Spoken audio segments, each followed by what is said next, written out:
संस्कृत भाषा जिज्ञासुओं, आज हम चर्चा करेंगे संस्कृत व्याकरण के संदर्भ में उसके संज्ञा प्रकरणांतर्गत उसके 8वें भाग के अंतर्गत आने वाले विशिष्ट सूत्र अनुदित सवर्ण से चाप प्रत्यय के संदर्भ में। इसके पहले मैंने 7 भागों के अंतर्गत संज्ञा प्रकरण के अंतर्गत आने वाले विशिष्ट तथ्यों का अवलोकन किया था। उसमें हम लोगों ने देखा था कि माहेश्वर सूत्र कितने भागों में विभक्त हैं, उनकी वैज्ञानिकता क्या है, उन पर अवलंबित रहने वाले जो प्रत्याहार हैं वे किस तरह विनिर्मित होते हैं, उनकी प्रक्रिया क्या है, क्या एकाक्षरी प्रत्याहार भी बनाए गए हैं, अधिकाधिक कितने प्रत्याहारों की स्थितियां संभव हैं, और उन पर सन्निविष्ट रहने वाले भरद्वाज के वृत्ति भागों को भी देखा था। तदनंतर स्वरों के प्रकारों पर दृष्टिपात करते हुए स्वरों और व्यंजनों के उच्चारण स्थान, आभ्यंतर प्रयत्न और बाह्य यत्न पर भी दृष्टिपात कर लिया था।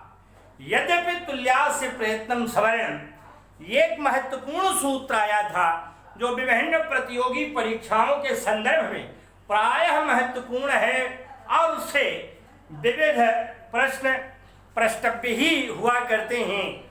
बावजूद उनके उससे व्यतिरिक्त जो दूसरा महत्वपूर्ण सूत्र है अनुदित सवर्ण से चाप प्रत्यय, ये दोनों ही सवर्ण बोधकता के प्रसंग को विशेष रूप से उत्थापित करते हैं। तुल्यास्य प्रयत्नम सवर्णम कह करके सवर्णम के संदर्भ को प्रकाशित किया गया था कि जहां आभ्यंतर प्रयत्न और उच्चारण स्थान दोनों समान हो, जिन जिन वर्णों के तुल्य हों, वे आपस में सवर्ण कहे जाएं। अब उनसे व्यतिरिक्त रहने वाला दूसरा सूत्र है अनुदित सवर्ण से चाप प्रत्यय, जिसके विशेष प्रसंगों को हम आज उत्थापित करना चाहेंगे। विषय है संस्कृत व्याकरण सवर्ण बोधकता और कोष्ठक में लिखा है संज्ञा प्रकरणांतर्गत। मित्रों, जो सूत्र है अनुदित सवर्ण से चाप प्रत्यय, यह कहता क्या है, जरा इस पर हम दृष्टिपात करें। दुर्भाग्य है कि तमाम जिज्ञासु सूत्रों के नीचे टीकाओं में लिखे जाने वाले हिंदी भाग को ज्यों का त्यों रट लेते हैं। कालांतर में कोई शब्द छूट जाता है, भूल जाता है, तो चूंकि वे एक एक शब्द का अर्थ अलग करके नहीं समझे रहते, इसलिए ये समस्याएं प्रायः आपतित होती हैं और फिर अनवधानता कर बैठते हैं।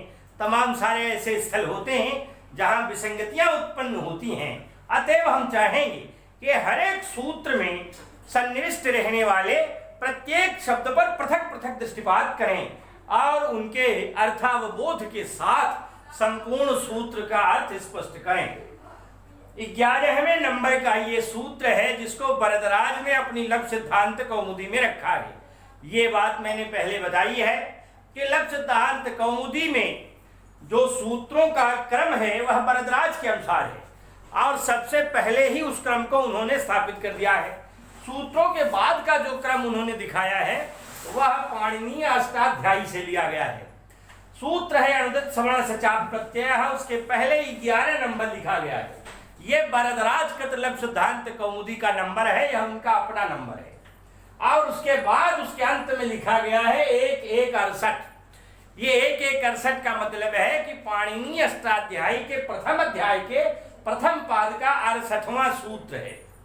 तो अब इस प्रकार से ये सूत्र हो गया अनुदित सवर्ण से चाप प्रत्यय। इसका मतलब यह है कि चूंकि हम क्रम से चल रहे हैं, अतएव इसके पहले 10 सूत्रों का अध्ययन हम लोगों ने अपने 7 भागों के अनुसार कर लिया है। यह आपके सामने मैं 8वां भाग प्रस्तुत कर रहा हूं। तो अनुदित सवर्ण से चाप प्रत्यय कहता क्या है, जरा देखें। इसमें 2 शब्द हैं, पहले एक अण है, दूसरा उदित है। ये दोनों क्या हैं? ये दोनों सवर्णस्य माने सवर्ण के, सवर्ण शब्द षष्ठी विभक्ति एक वचन का रूप है, जैसे रामस्य, बालकस्य, उसी प्रकार से सवर्णस्य। सवर्ण से माने सवर्ण के। यद्यपि सवर्णम शब्द नपुंसकलिंग का है, लेकिन तृतीया विभक्ति के बाद यह पुंबत हो जाता है, नपुंसकलिंग वाला शब्द भी। तो इसलिए पुस्तक से जिस प्रकार बनता है, फल से जिस प्रकार बनता है, उसी प्रकार से सवर्ण से भी बनता है। क्योंकि इन्होंने तुल्या से प्रयत्नम सवर्णम कह करके सवर्णम शब्द का नपुंसक लिंग में व्यवहार किया है। तो सवर्ण से माने सवर्ण की, बोधका माने बोधक होते हैं। बोधक शब्द यहाँ निलीयमान है, छिपा है, क्योंकि सूत्र है, सूत्र का अर्थ संक्षिप्तीकरण है। तो सवर्ण से बोधका है, संति माने सवर्ण के बोधक हैं। कौन सवर्ण के बोधक हैं? तो कहा अनुदित, अण और उदित, इनको हमने यहाँ अलग से लिख दिया है। अण और उदित ये दोनों क्या है? यहाँ लिख दिया सवर्ण बोधक हैं, सवर्ण का बोध कराते हैं। तो सवर्ण बोध के लिए हैं ये दोनों, अण और उदित। इसलिए अण और उदित किससे संबंधित है? सवर्ण बोध से। तो इसलिए ये अण और उदित सवर्ण के बोधक हैं। ये एक मुख्य बात हो गई। इसी को इन्होंने कहा अनुदित सवर्णस्य। सवर्णस्य अण उदित माने अण और उदित सवर्ण से बोधकाः भवन्ति, सवर्ण के बोधक होते हैं। अब एक शब्द और आ गया है, अप्रत्ययः। अप्रत्ययः क्या है? इसको जानने के पहले हम अण और उदित को जान लें। ये अण क्या है? अण एक प्रत्याहार है। सामान्य रूप से जब किसी विद्यार्थी से सवाल किया जाता है कि अण प्रत्याहार में कितने वर्ण होते हैं, तो वह कहता है 3। लेकिन हर जगह ऐसा हो यह संभव नहीं है। प्रकृत सूत्र बड़े महत्व का है और प्रायः परीक्षाओं में पूछा जाता है इससे सवाल, इसलिए ध्यान रखिएगा। वो कहेगा कि अनुदित सवर्ण से चाप प्रत्यय, इस सूत्र में अण प्रत्याहार में कितने वर्ण परिगणित कराए गए हैं। तो आपका उत्तर 3 नितांत गलत ठहरेगा। तो इसलिए अ ई उ न हो करके यहाँ कुल 14 वर्ण अण प्रत्याहार के अंतर्गत हैं। क्योंकि वरदराज ने वृत्ति में इस बात को स्पष्टतया लिख दिया है, अत्रैवाण परेण नकारेण। अत्रैव माने इस जगह वाला अण, परेण नकारेण माने बाद वाले अण तक है। माहेश्वर सूत्र में 2 बार अण आया है। माहेश्वर सूत्र के सूत्रों के 2 बार माने पहले नंबर के माहेश्वर सूत्र में, और फिर लण जो वो 6ठे नंबर का माहेश्वर सूत्र है उसके अंत में भी। इस प्रकार से यह नकार का व्यवहार 2 बार हुआ है माहेश्वर सूत्र में। तो ये कह रहे परेण नकारेण माने बाद वाले रणकार से लिया जाता है। बाद वाला माने लण के ण तक परिगणन होता है। तो इसका मतलब यण प्रत्याहार बना है, अण के से उठाया है और लण के ण तक ले गया है। इसके अंतर्गत सारे स्वर आ गए, अली 5 मूल स्वर, 4 संयुक्त स्वर ए ओ आई औ, फिर 5 व्यंजन है ह य व र ल, 9 5 14। तो इस प्रकार से 14 वर्ण हो जाते हैं इस अण प्रत्याहार के अंतर्गत। ये सवाल बहुत महत्वपूर्ण है। तो यह अण प्रत्याहार है जिसके अंतर्गत 14 वर्ण हो जाते हैं, ये लिख दिया है अलग से। तो इसलिए अण जिसके अंतर्गत 14 वर्ण है, तो ये 14 हो गए, माने जिसमें 9 स्वर 5 व्यंजन। उदित क्या है? उदित शब्द है उत धन इत बराबर उदित। मूर्ख विद्यार्थी, और खिन्नता भी होती है, कभी कभी देखता हूँ फेसबुक पर डाल दिया, कभी व्हाट्सएप पे डाल दिया लोगों ने, उत धन इत करके उतित बना दिया। मनमानी संधियां नहीं होती, संधियों के स्थल देखने पड़ते हैं। झलाम जस झस झलाम जसोन्ते, ये 2 सूत्र हैं जस्तु संधि के प्रसंग के, इसलिए दोनों पर ध्यान रखना होता है। झलाम जसोन्ते के स्थान पदांत झल के बाद किसी वर्ण के रहने पर झल के स्थान पर जस आदेश हो जाता है। अस्त तो यहाँ उत के बाद ईत है, इकार है, उसके पहले जो तय है, इसी तवर्ग का तीसरा वर्ण जो जस है, जस में तीसरे वर्ण ही होते हैं जब गणदस, तो इसलिए तीसरा वर्ण आदेश हो जाता है, तो उतित न बनकर उदित बन जाता है। तो इसका मतलब यह हुआ कि जहां उत इत संज्ञक हैं उन्हें हम उदित कहते हैं। तो ये उत कहाँ है? ये 5 वर्ग माने गए हैं। उन्हीं वर्गों को संक्षेप में एक वर्ण से 5 वर्णों का बोध हो जाए उस वर्ग के, इसके लिए पाणिनि ने एक व्यवस्था दी है। उन वर्णों के साथ उत जोड़ दिया है। उत जोड़ देने से अपने पूरे वर्ग के सभी वर्णों का बोध करा देते हैं। जैसे यहाँ कु कहा तो कु में त भी लगा है, कुत, कुत, चुत, टुत, तुत और पुत, ये 5 हैं। अब ये त अमूमन नहीं लिखा जाता, इसलिए यहाँ मैंने भी नहीं लिखा, लेकिन बता दे रहा हूं। तो इसलिए क में उत लगा है तो कुत हो गया, और जैसे ही कुत हुआ तो कुत कहने से क ख ग घ ङ पांचों का बोध हो जाता है, इसलिए इधर लिख दिया 5 वर्ण और इधर लिख दिया क वर्ग। कभी कभी वर्ग से लोग कह देते हैं, तो क वर्ग माने वही कुत है, कुत माने क वर्ग, चुत माने च वर्ग, टुत माने ट वर्ग, तुत माने त वर्ग, पुत माने प वर्ग। अब ये जो उत अंत में लगा है, ये केवल इसलिए लगा है कि उत जहां पर इत होगा वहां पर आदिरंत्येन सहेता के कारण उसके द्वारा पहले और बीच वाले सभी वर्णों का अवबोध हो जाएगा। तो इसलिए जो उत लगा है वह क के साथ लगा है, इसलिए क तथा उत के बीच में रहने वाले ख, ग, घ, अंग सबका बोध हो जाएगा। तो इसलिए ये उत जिसके अंत में है, ऐसे वर्णों को उदित कहते हैं। तो ये उदित कितने हैं? 5 ठो हैं। वो पूछ लेगा कि उदित की संख्या है, तो अगर उदित की संख्या पूरा पूछा, कहा 20, 25, 30, 35, तब तो आप लिखेंगे 25, क्योंकि 5 5 25, 5 वर्ण है। अगर इस तरह से न कहकर कहा कितनी संख्या है, 4, 5, 6, 7, तो आप ये नहीं कहेंगे कि सवाल गलत है, तो वहां पर आप कहेंगे 5, क्योंकि उत जिनमें इत है ऐसे वे वर्ग 5 ही हैं। तो कुत, चुट, तुत, तुत, पुत 5 है और इन्हीं को यहाँ उदित कहा गया है। तो उदित का मतलब ये हुआ कि 5 वर्ग और एक एक वर्ग में 5 वर्ण, कुल हो जाते हैं 25 वर्ण। तो ये हो गया उदित माने 25 वर्ण, ये लिख दिया, और अण माने 14 वर्ण, ये लिख दिया। अब सूत्र में कह क्या रहा है कि जो अण है और उदित है ये सवर्ण के बोधक हैं, लेकिन एक शब्द और जोड़ दिया, क्या का चाप प्रत्यय है। च माने और अप्रत्यय, या अप्रत्यय का क्या अर्थ है? अप्रत्यय माने विधान और अप्रत्यय माने अविधान। तो कुंजियों में, टीकाओं में लिखा रहता है कि जिसका विधान नहीं किया जाता उसे प्रत्यय कहते हैं। अक्सर अमूमन अध्येतागण उसे याद किए रहते हैं, बता भी देते हैं, लेकिन इंटरव्यू में अगर विशेष वैयाकरण बैठा है तो कह देता है कि बेटा ये बता दो कि विधान है क्या। तो इसलिए आप उसे भी जाने रहें, क्योंकि यदि नहीं जानेंगे तो पग पग पर फंसाव है और फिर रटेंगे कितना। तो इसलिए रटा तभी विशेष फल देता है जब वह अवगाहित भी रहता है और बुद्ध भी रहता है, समझ में आया हुआ रहता है। तो इसलिए प्रत्यय का अर्थ है विधान, किंतु विधान का क्या अर्थ है? विधान का मतलब पूर्वावस्था में न होना, माने किसी वर्ण के स्थान पर कोई दूसरा वर्ण आकर बैठ जाए, उसे हम विधान कहते हैं। तो इसलिए अगर पूर्वावस्था में है तो वह अविधान है, किंतु उसके स्थान पर कोई नया वर्ण आ गया है तो उसे हम विधान कहते हैं। तो यहाँ ये कह रहा है कि अण कैसा हो? अविधीयमान हो।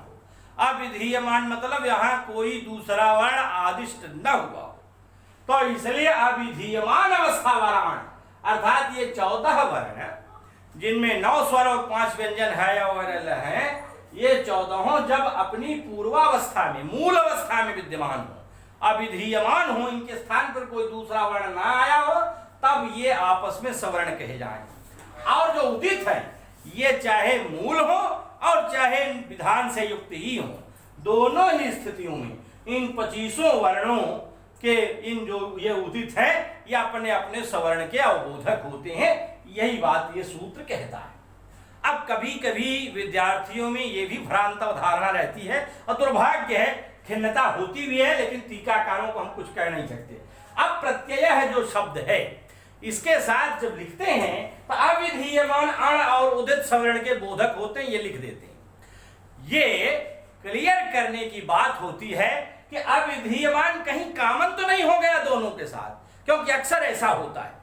कर्तृकरणियों तृतीया में इसी तरह लिखते हैं कि अनुक्त कर्ता और करण में तृतीया होती है। अब वहां करण भी अनुक्त होता है, किंतु वहां एक ही बार लिखते हैं, दोनों से काम चला लिया जाता है। वहां भी मैंने देखा है अध्यापक तक भ्रांत रहते हैं। तो इसलिए अनुक्त कर्ता और अनुक्त करण 2 बार लिखना चाहिए, तो बात एकदम क्लियर हो जाए। इसी प्रकार से यहाँ एक बार ही लिखने से केवल अण का बोध हो, ये बात भी क्लियर हो जानी चाहिए।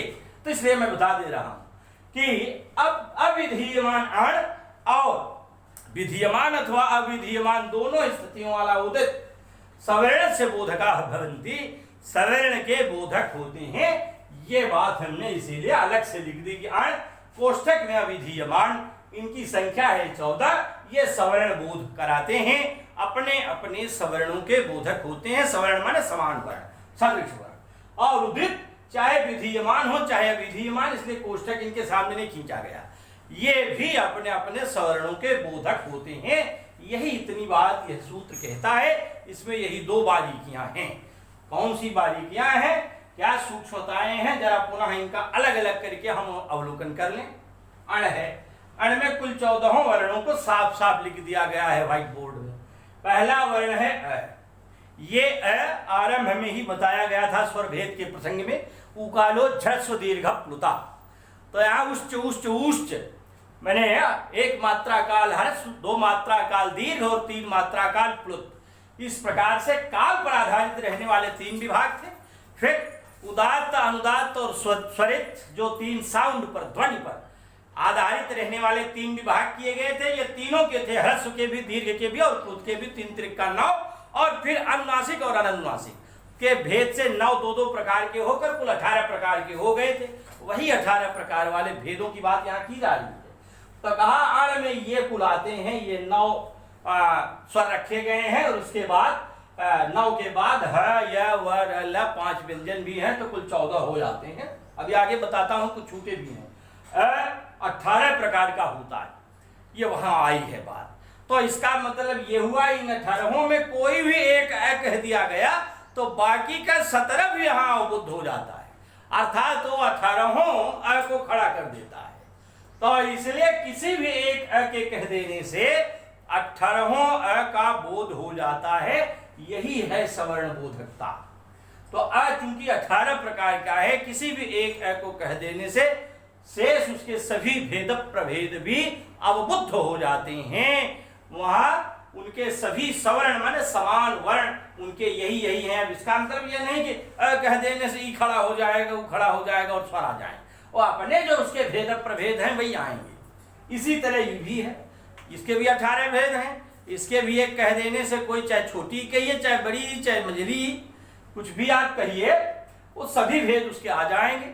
इसी प्रकार से उ भी, री भी, री और री, ये बात तो देखा ही गया था। जो रसायना मूर्धा, री तो मूर्धा से निकलता है, और तो लसानम दंता, और री दांत से निकलता है। दोनों के स्थान भिन्न भिन्न हैं, फिर भी भाषा पहले बनी, व्याकरण बाद बना। तो इसलिए हम व्याकरण नहीं गढ़ते, हम तो भाषा में सन्निहित रहने वाले व्याकरण तथ्यों का अध्ययन करते हैं। आते वहां हमने देखा है, हमने कात्यायन ने देखा था कि तमाम ऐसे स्थल थे, तबलकार आदि शब्द थे, जहां पर री और री में अभेद देखा गया था। बच्चे भी बोलते हैं, र को ल कह देते हैं, छोटे छोटे रहते हैं।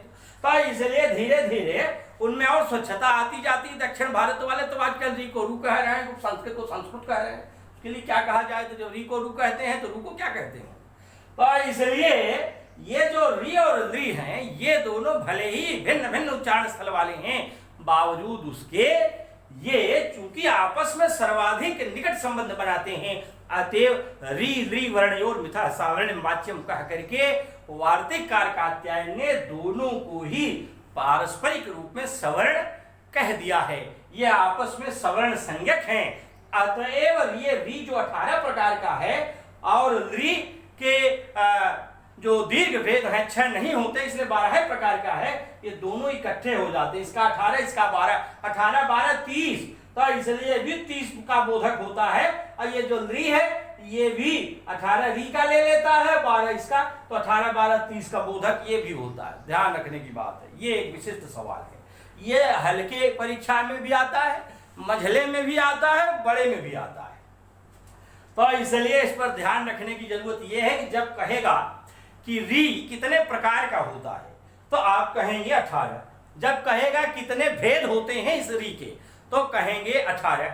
री के कितने भेद होते हैं 12। री के कितने प्रकार होते हैं 12। लेकिन जब कहेगा कि री कितने का संकेतक होता है, कितने का बोधक होता है, कितने का अवबोध कराता है। तब ऐसी स्थिति में ध्यान रखना है कि जैसे ही कहा कि अवबोधक होता है, द्योतक होता है या संकेतक होता, 3 शब्दों पर ध्यान रखिएगा। ये 3 शब्द अगर कहें तो तुरंत पकड़ लीजिए कि 30 की संख्या चाहता है। तो कहे कि री कितने भेदों का बोधक होता है या संकेतक होता है या द्योतक होता है, तो 30। इसी प्रकार से री कितने का द्योतक होता है, संकेतक होता है या बोधक होता है, तो 30।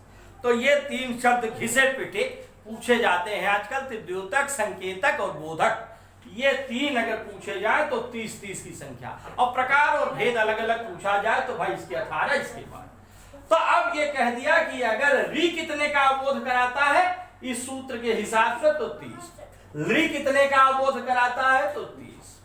फिर ए ओ आई औ ये देखा ही है क्योंकि इसके हर्ष नहीं होते, अ और ई को मिलाकर ए, अ और उ को मिलाकर ओ, अ और ए को मिलाकर आई, अ और ओ को मिलाकर औ, ये बात आई है। और ये भी उस समय बताया ही गया था कि पाणिनि ने अपने माहेश्वर सूत्र में ए आइंग, ए आई जोड़कर आइंग नहीं कहा, ओ औ जोड़कर औंग नहीं कहा, ए के साथ ओ को जोड़ा, आई के साथ औ को जोड़ा, इसलिए कि आपस में भले एक जगह से पैदा हो लेकिन सवर्ण नहीं है, इसलिए इनको अलग अलग कहा गया। ए के साथ ओ को रख कर एवंग कहा गया और आई के साथ औ को रख करके आई औच कहा गया। तो ये बात पहले हुई थी। तो फिलहाल ए ओ आई औ ये 12 भेदों वाले होते हैं क्योंकि इन चारों के हर्ष नहीं होते, तो इसलिए ये किसी भी एक को कह देने से शेष सभी जो 11 उसके और भेद हैं वे भी वहीं पर उद्बुद्ध हो जाते हैं, उनका भी बोध हो जाता है। तो ए ओ आई औ ये भी चारों अपने अपने सभी सवर्णों का 12 का भी बोध करा देते हैं। तो इसलिए ये अण के अंतर्गत तो 9 स्वर हो गए। अब 9 स्वर के बाद वरदराज ने एक बात और लिख दी है। क्या लिखा है? यवला द्विधा, य व और ल, ये 2 प्रकार के बोधक होते हैं। या कह देंगे तो या का भी बोध होगा, या का तो होगा ही, या का भी होगा। वह कह दिया तो वह का तो होगा ही, वहां का भी होगा। वहां माने अनुनासिक, अनुनासिक माने बिंदी रखिए, ये अनुस्वार है, उसी को हाफ करने के लिए आधा कटा चंद्रमा रखा जाता अष्टमी तिथि वाला। तो जैसे ही नीचे आधा रखा गया खट से बिंदी हाफ हो गई। तो जब ये हाफ हो गई तो यह दूसरा बोध भी करा देता है वह के साथ वहां का, इसी के साथ ल के साथ ल का भी बोध हो जाता है। तो इसलिए उन्होंने कहा यवला द्विधा, यह वह ल भी 2 प्रकार, यह वह ल, ये हो गए। कुल कितने हो गए? यहाँ 9 स्वर हो गए और 9 3 12, अभी भी 2 बचे हुए हैं। तो ये फजीहत है। उन्हें इसमें देखिए ये कुल 14 है और आ रहे हैं 12 ही, ये कैसे आए? इसके लिए मौन हो गए वरदराज, उनको लिखना चाहिए था। और टीकाकार भाई भी ज्यादातर मौन हो जाते हैं। तो उसका कारण क्या है? उसका कारण ये है कि जो 2 नहीं है, और आप इनको भी गिन लीजिए, देख लीजिए शायद इसमें गिरे हो, और नहीं गिरे हैं तो फिर अभी देखा जाएगा। तो दूसरा है उदित।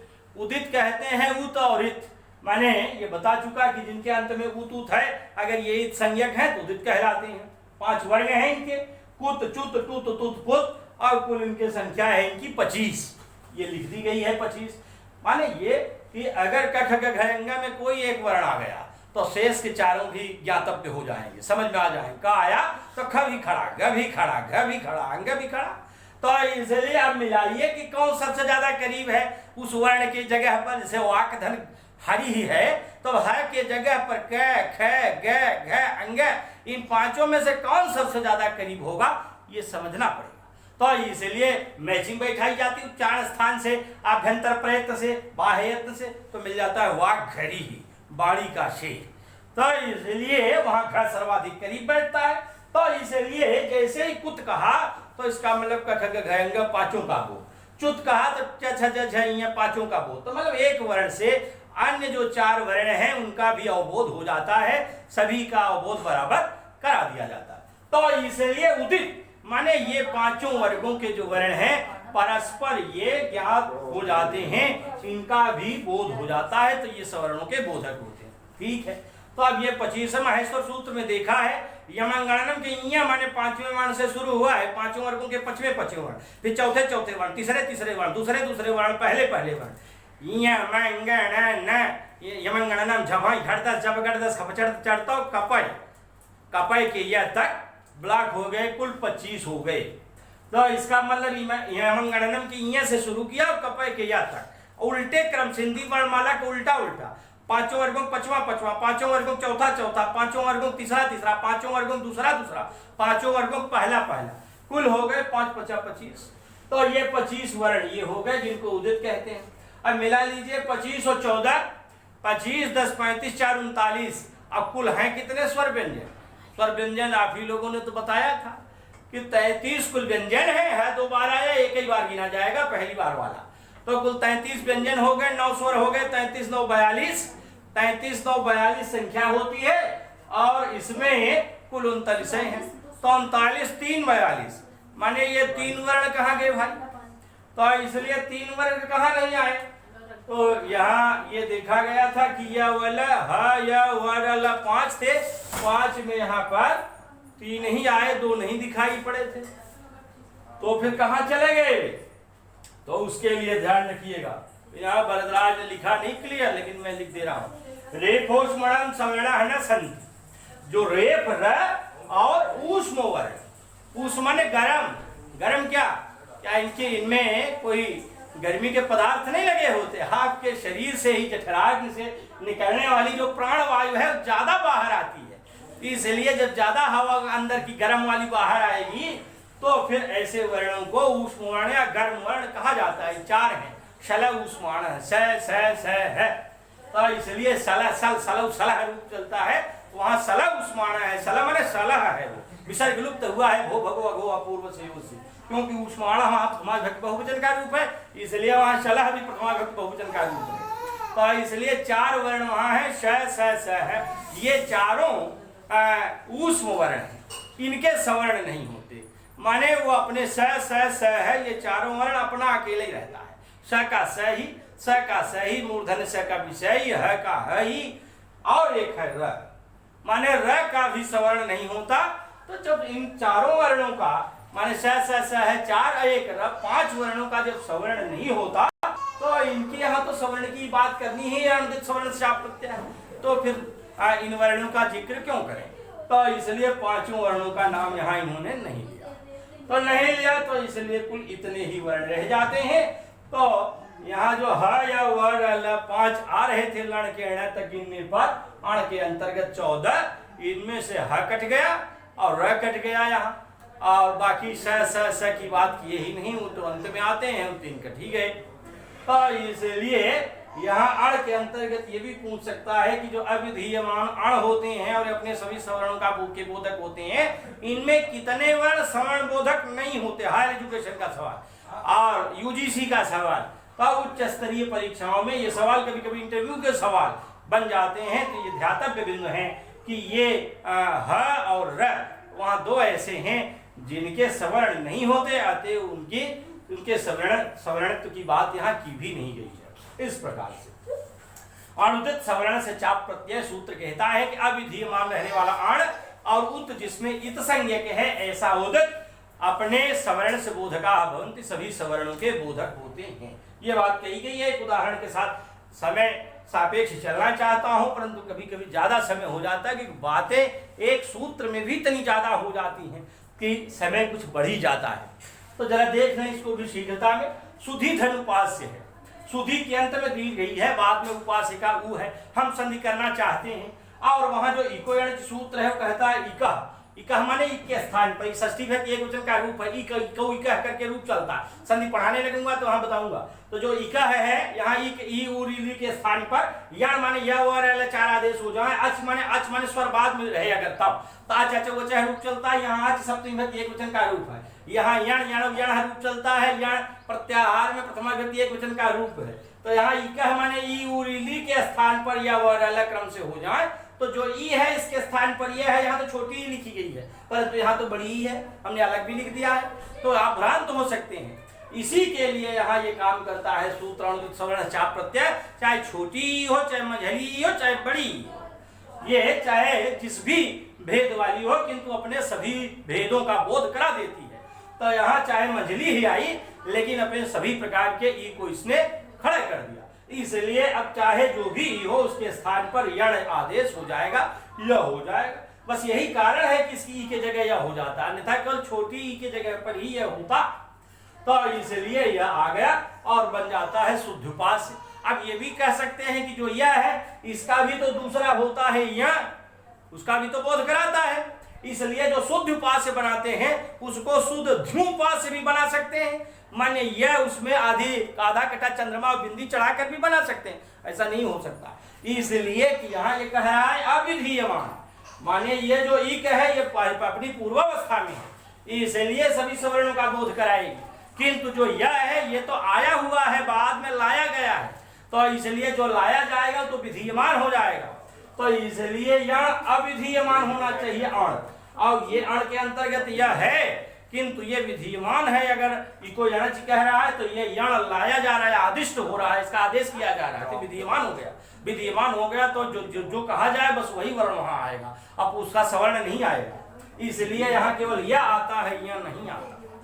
इसी तरह से है दधियानय, दधि के अंत में इकार है और बाद में आने का आ है, और यहाँ कह रहा है अच, अच में केवल अही है, किंतु यहाँ दीर्घ वाला भी है तब भी संधि हो जा रही है। उसका भी यही कारण है कि एक भी कोई भी अ कहा गया तो अपने सभी सवर्णों का बोध करा देता है। तो यहाँ दीर्घ वाला आ कहा गया किंतु यह अपनी सभी सवर्णों का बोध करा देता है। यही कारण है कि यहाँ भी संधि दधिधन आने को दध्याने के रूप में कर दी जाती है। तो इसलिए ये ध्यान में रखना होगा कि अविधीयमान अवस्था वाला जो अण है उसके अंतर्गत आने वाले वर्ण हैं वे सभी सवर्णों के बोधक होते हैं। इसी प्रकार से उदितगत वर्ण भी अपने सभी सवर्णों का बोध करा देते हैं। तो इसलिए और ये प्रत्याहार जो अण है ये ध्यान में रखिएगा, कभी कभी पूछा जाता है हर जगह ये अ ई उ अण प्रत्याहार कितने वर्णों का बोधक है अ ई उ, लेकिन केवल जब ये सूत्र देकर देगा अणुत स्वर्णश्चाप प्रत्याहार इत्यस्मिन् सूत्रे अण प्रत्याहार कति वर्ण से बोधका सन्ति, तब ऐसी स्थिति में आप कहेंगे चतुर्दश वर्ण से बोधका सन्ति। तो इसलिए चतुर्दश वर्ण के ही बोधक होते हैं, तो चतुर्दश वर्ण नाम है यही आप कहेंगे, इसलिए लिख दिया गया है यहाँ 3 सर्वत्र 14 अत्र, माने यहीं पर। और जो ईण प्रत्याहार है वह सर्वत्र 13 वर्णों का बोधक होता है। कहीं कह दें ईण प्रत्याहार में वर्ण है तो आप ये नहीं कहिएगा ई उ, इसलिए कि वहां पर पूरे लण के ड तक चलेगा, तो 13 स्वर और व्यंजन मिलाकर आएंगे वर्ण, तो इसलिए ईण 13 होगा, ये सर्वत्र यही दिखाई पड़ेगा।